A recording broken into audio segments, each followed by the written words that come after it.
What's going on, everyone? This is Dom, and today we are checking out some epic smart home tech from a brand called Aqara, and a big shout out to them for sponsoring this video. But I have a bunch of devices here that I'm going to use to amp up my smart home game here at the office, and I'm going to show you what it's all about. So let's go ahead and get into the stuff that they sent over, and then I'll show you how it works. So starting out first, we have the Arlo Hub M2, and as you can see, this works with Apple HomeKit right there at the top. Let's go ahead and open up this box here though and see everything that we get inside. We do have a user manual up here right off the bat, but underneath that we have the Arlo M2 hub, and on the back side we have micro USB for power, we have a USB port, USB type A port, and we have an Ethernet port to connect this to your router. And then underneath that, we do have our power cable, USB type A to micro USB right there at the back side. And that is basically all that comes inside of the box for the hub. So I'm gonna have to go ahead and set this hub up so that we can get it all working with everything and we can move on to the next devices. All right, so here are the brains of the operation. This is the Arlo Hub M2. Now this thing easily connects within the app and is ready to accept different Zigbee compatible devices as children devices to the hub itself. The hub acts as a bridge to the other devices connected to it, giving you HomeKit functionality and other features which we'll discuss in a little bit. It also has 360-degree infrared control to use with fans, air conditioning units, TVs, and other devices from anywhere in the room. Now, on top of that, it has a built-in speaker that can be used for notifications, such as a doorbell or an alarm clock. And on top of that, it features compatibility with Google Assistant and Alexa, as well as IFTTT on top of HomeKit, which I mentioned earlier.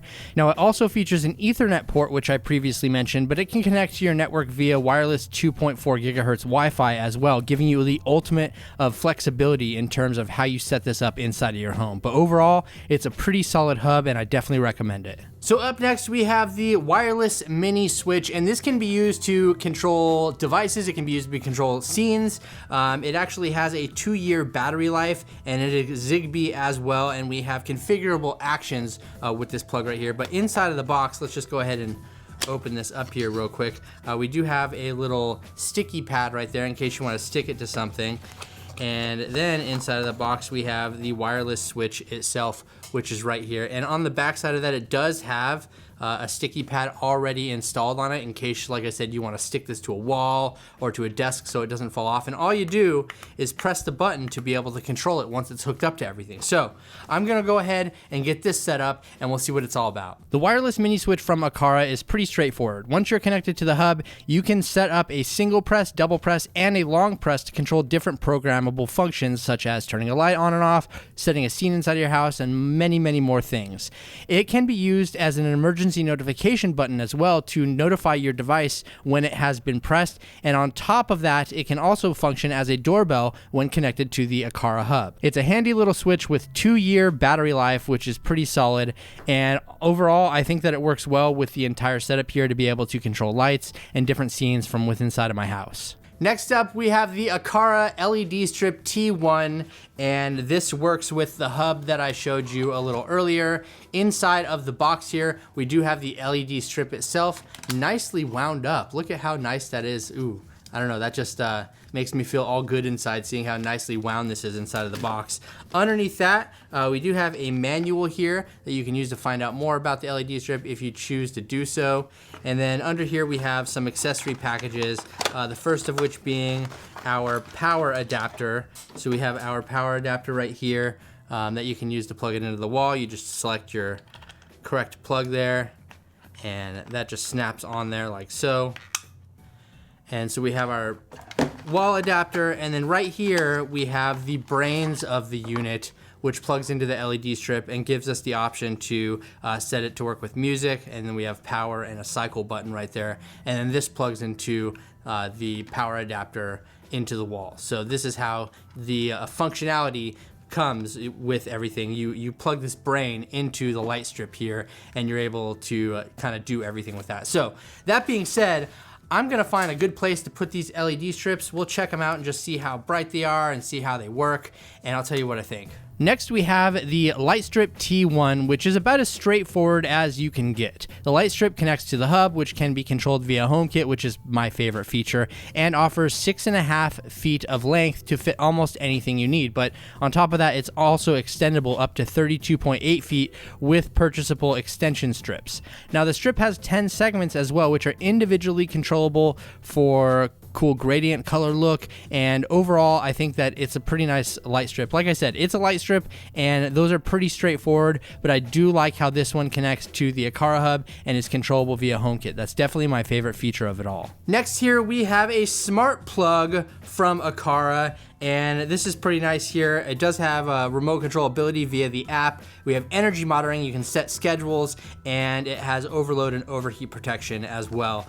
So this is just a smart plug. They're pretty similar all around to different smart plugs. I do appreciate this one right here. It's nice and chunky. Look at that. And you can put it on the top outlet and still have room underneath to be able to use your bottom outlet. So it doesn't cover up the entire thing. But this is the smart outlet here. We also do have a manual power switch up there at the top. So you can go ahead and turn that on and off if you need to use it that way. But really, there's not much else to say about the smart plug except to show you in the app how it is used and see it in action. The Aqara smart plug is just as simple as it gets as far as smart home accessories are concerned. With the smart plug connected to the hub, you can set schedules, timers, scenes, and control this thing from virtually anywhere via the app, or like I said, with Google Assistant, HomeKit, or Alexa. And on top of that, it can control high-powered devices up to 15 amps and packs energy monitoring as well, which is pretty cool. And just like everything mentioned, like I said, you can control this with any of your favorite assistants via voice commands and things like that. And I think that for a smart plug, it's pretty handy. It doesn't take up the entire outlet. It looks clean on the wall, and I think that it's a pretty good fit with this whole lineup of smart home accessories that we're checking out today. And finally, I have the Aqara Smart Pet Feeder, and this is perfect for my dog, so I can feed her when I'm away. I can sprinkle some food in there. It actually works with Siri, Google, and Alexa, and powers with IFTTT as well. So you can say, hey Google, feed my dog, and it'll do that. So I think that's pretty cool here. And you can see on the back here, we have apparently the smartest pet feeder for cats and small dogs. And yes, this is for small dogs because it is a pretty small unit. Even though the box looks pretty big itself, it's a pretty small unit made for small dogs, made for tiny bits of dog food and cat food. So keep that in mind. But I've been wanting something like this for a while for my dog, and you can see that it's got a bite-resistant nylon power cord. We do have an optional backup battery in there as well in case you don't want to keep it plugged in. And we have scheduled and remote feeding and smart home automations as well. So I am going to get this set up so we can take a look at it together, and I'll tell you what I think. So finally, we have the Aqara Smart Pet Feeder, and this requires the M2 Zigbee 3.0 hub. Now, it's an automatic feeder for dogs and cats, mostly for small dogs and cats because the size of the food definitely does matter when being put into this thing. But I think that something like this is extremely awesome. I've been waiting a while to be able to get my hands on something like this for my dog Zelda, and I'm pretty happy with the results here. You can set up scenes, you can have it on a timer, I can control it from hundreds of miles away via voice command with Siri, Alexa, or Google Assistant, and smart things as well. I mean, it's honestly, it's a very, very handy thing to have because I know my dog, she will eat her food in the middle of the day and then have to be waiting all day long until I get home from the office to be able to eat again. So to be able to easily feed her with the Smart Pet Feeder, I think is extremely awesome. And on top of that, as I mentioned before, it does have the ability to be battery powered or plug into the wall. So either of those work with the Smart Pet Feeder here. But I don't know, let me know what you think about it down in the comments section. So that about wraps it up for this epic smart home tech episode. I hope you enjoyed this video, and if you did, be sure to leave this video a thumbs up. Let me know what you think about all these down in the comments section below. If you enjoyed this video though, again, hit the thumbs up button, subscribe to the channel, and don't forget to hit the notification bell so you can be notified when new videos like this drop in the near future. I really appreciate all the support, everyone. Thank you so much for watching. Once again, this is Dom, and I will catch you in the next video.